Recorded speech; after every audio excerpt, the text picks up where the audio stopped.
Hello everyone, welcome to top तालीम।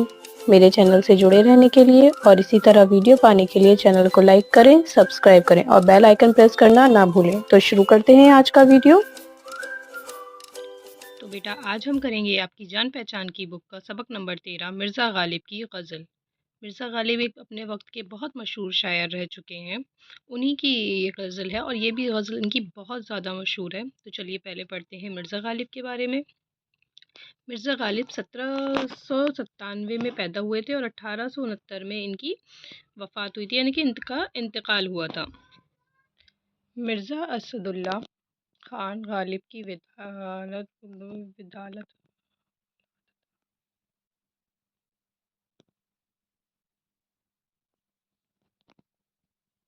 मिर्ज़ा असदुल्ला ख़ान गालिब की विलादत आगरा में हुई। विलादत यानी कि पैदाइश, और इनका पूरा नाम क्या था? मिर्ज़ा असदुल्ला ख़ान गालिब। गालिब जो है बेटा इसका तख़ल्लुस है। तख़ल्लुस क्या होता है? तख़ल्लुस जिस नाम से शायर शायरी करता है उसे तख़ल्लुस कहते हैं।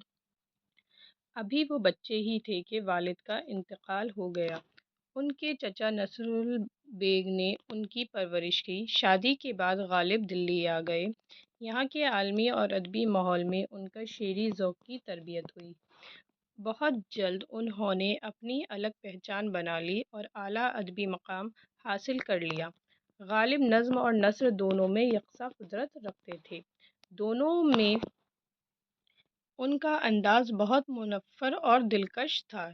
तो गालिब का पूरा नाम क्या था? मिर्ज़ा असदुल्ला ख़ान गालिब। और कहाँ पैदा हुए थे? आगरा में पैदा हुए थे। और उनके वालिद के इंतकाल के बाद उनकी परवरिश उनके चचा ने करी थी। और जब उनकी शादी हो गई तो वो कहाँ आ गए? दिल्ली आ गए। और यहीं उनका क्या रहा, उनको यानी कि आलमी और अदबी घर उससे उनका क्या हो गया, शौक़ उनका काफ़ी बढ़ गया। और उन्होंने नज़्म और नस्र दोनों में ही यकसा यकसा कहते हैं बेटा एक जैसे को, एक जैसे ही कुदरत महारत हासिल करी। ख़याल की बुलंदी, मज़मून आफ़रीनी और शोख़ी उनका कलाम की नुमायाँ ख़ुसूसियत है। उनकी शायरी में इंसान के वजूद और इसकी दुनिया के गहरे मसाइलों का बयान मिलता है। गालिब जितने बड़े मुफ़क्कर थे उतने ही बड़े फ़नकार भी थे। मुफ़क्कर यानी कि लिखने वाले थे, उतने ही बड़े फ़नकार भी थे। अपने कलाम की वसात के साथ साथ गालिब अपनी सनाई और अपनी तबाही के लिए हमेशा याद रखे जाएंगे। सबसे बड़ी बात यह है कि गालिब ने जो बुलंद मर्तबा शायरी में हासिल किया वही मर्तबा नस्र में भी हासिल किया, यानी कि जो कहानियाँ लिखी उन्होंने उसमें भी किया। दीवाने गालिब में बामुश्किल 2000 इशारे, सिर्फ कितने हैं? 2000 इशारे दीवाने गालिब ने। लेकिन ये क्या है?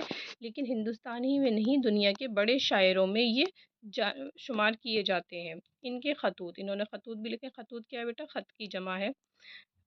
उसका नाम क्या है? कुछ मजमूए हैं उसके, एक तो है उर्दू मौला और दूसरा है अवध हिंदी के नाम से शय हुए हैं। एक उनका दीवान गालिब है जिसमें उनकी शेरी इसनाफ है, और दूसरा है खतूत। गालिब के खतूत वो किस किस नाम से हैं? उर्दू मौला और अवध हिंदी। और अब हम पढ़ेंगे इनकी गज़ल जो आपकी दरसी किताब की, और ये गज़ल भी बहुत ज़्यादा मशहूर है।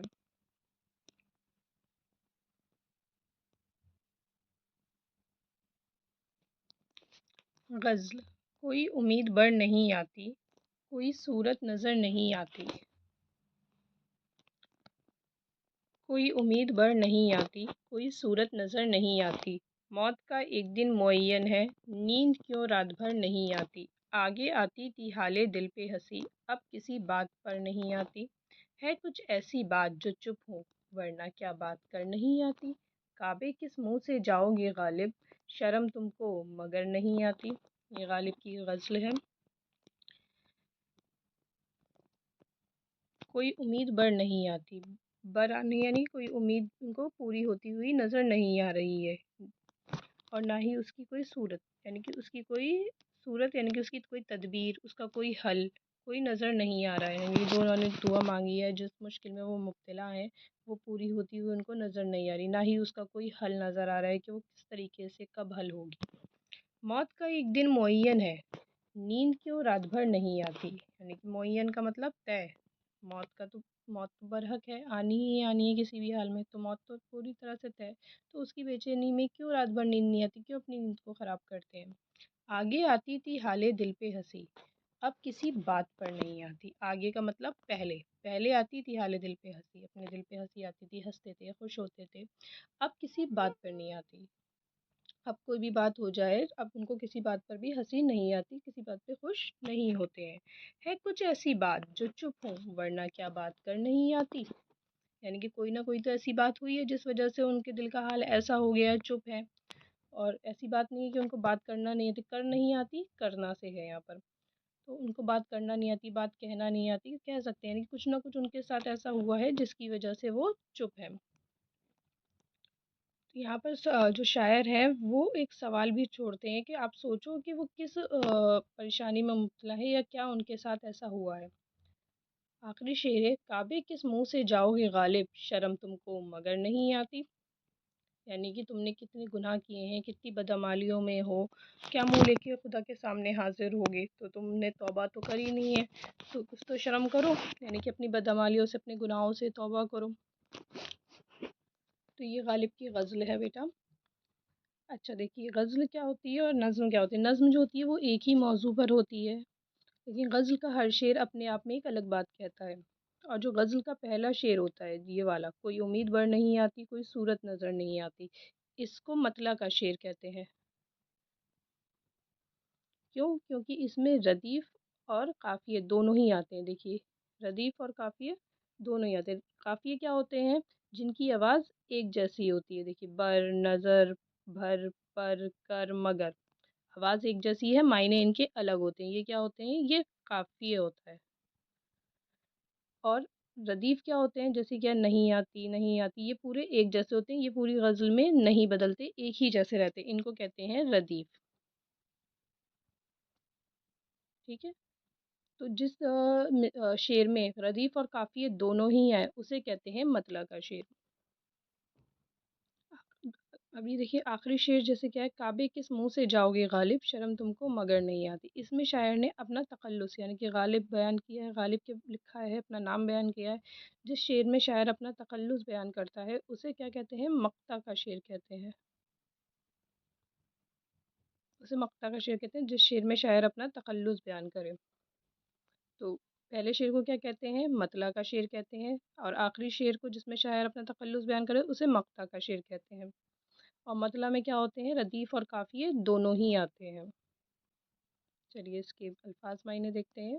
امید بڑھ نہیں آتی، امید پوری ہو نہ ہونا، یعنی کوئی امید پوری ہوتی ہوئی نظر نہیں۔ صورت، تدبیر یا طریقہ، معین، طے شدہ، مگر، شاید۔ سوال جواب دیکھتے ہیں اس کے۔ کوئی صورت نظر نہیں آتی سے کیا مراد ہے؟ دوسرے شعر کا مفہوم بیان کیجیے۔ کعبے جانے سے شاعر کو شرم کیوں آتی ہے؟ اس کے سوال پہلا سوال ہے، کوئی صورت نظر نہیں آتی سے کیا مراد ہے؟ یہاں صورت کے معنی طریقے اور تدبیر یا حل کے ہیں۔ کسی مسئلے یا مشکل کا حل ہونے کا کوئی طریقہ نظر نہیں آیا یا کوئی تدبیر سمجھ نہیں آ رہی ہے کہ اپنے مقصد میں کامیابی حاصل ہو۔ دوسرے شعر کا مفہوم ہے، اس کا مفہوم یہ ہے کہ موت کا وقت تو مقرر ہے، اسی معین وقت پہ آئے گی، لیکن نیند کا تو وقت مقرر نہیں ہے، پھر رات بھر کیوں جاگتے رہیں؟ کہیں ایسا تو نہیں موت کے آنے کے باعث نیند نہیں آ رہی ہے، یعنی کہ باعث یعنی کہ موت کے آنے کی وجہ سے ہی نیند نہیں آ رہی ہے۔ آخری سوال ہے، کعبے جانے سے شاعر کو شرم کیوں آتی ہے؟ کعبے جانے سے شاعر کو شرم اس لیے آتی ہے کہ شاعر اپنی بدعمالیوں اور گناہوں کی وجہ سے شرمسار ہے کہ وہ کس منہ سے کعبے جائے گا اور خدا کے سامنے حاضر ہوگا۔ یہ آپ کے بیٹا سوال جواب تھے، اور آپ کو کوئی بھی ڈاؤٹ ہے، کچھ ہے تو آپ مجھ سے کمنٹ باکس میں پوچھ سکتے ہیں۔ Thank you.